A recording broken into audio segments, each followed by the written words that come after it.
Welcome back, everyone, and I'm here again with Jeff Grant, SBR contributor, and today we're going to be looking at that college football game between the Arkansas Razorbacks and the Auburn Tigers. But first off, how you doing today, Jeff? Doing great, Dax. This is one of the more compelling games that you'll find in the Week 1 schedule, and I'm very surprised with the high number that the Tigers are laying here. I think we all are, especially since last season we saw the Razorbacks drop their last 9 games, resulting in a winless Southern Eastern Conference record.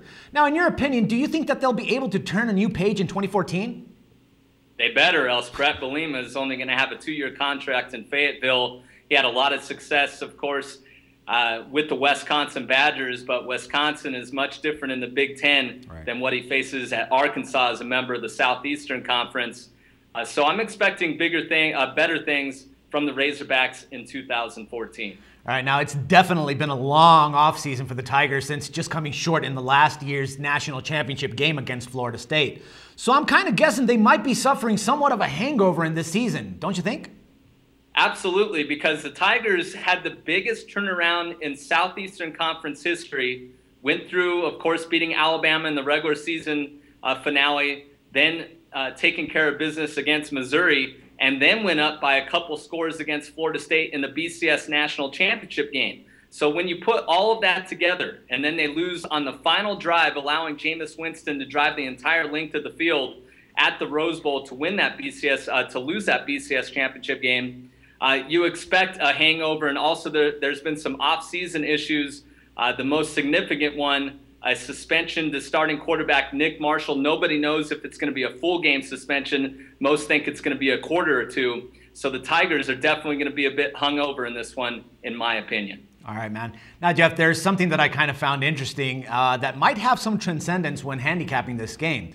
Now, we all know that both teams love to run the ball. I just can't help to notice that the Razorbacks O-line weighs in at an average of 320 pounds. Now, is that something that might affect the team? What are your 2 cents on this one?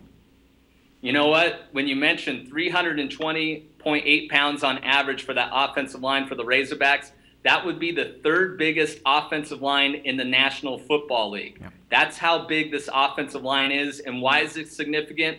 Because Brett Bielema loves to run the football. He's one of those coaches that wasn't high on these high-tempo offenses, and he wanted to have a break period in between plays so he could bring players in and out on both sides of the football. So he has his right style in front of his talented running back core. So I think the Razorbacks can be able to run the football. And in last year's loss to the Auburn Tigers, Dax, they were only outgained by 20 yards in that contest. They were a 9.5-point home underdog in that one. Now we're getting almost 2 touchdowns more. Of course, home field is factored into that, but I think the price is too high on the Tigers to lay that number against the Razorbacks. So are you going to recommend us leaning on the Razorbacks or maybe a total play on this one?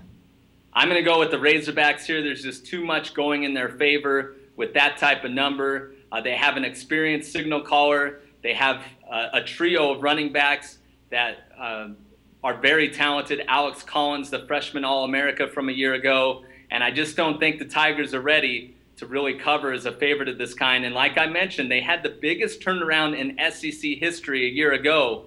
So the tariff is high for a team that wasn't expected to do much last year. So I think you're playing with a premium on the Tigers. And when that's the case, I'm going to back the underdog.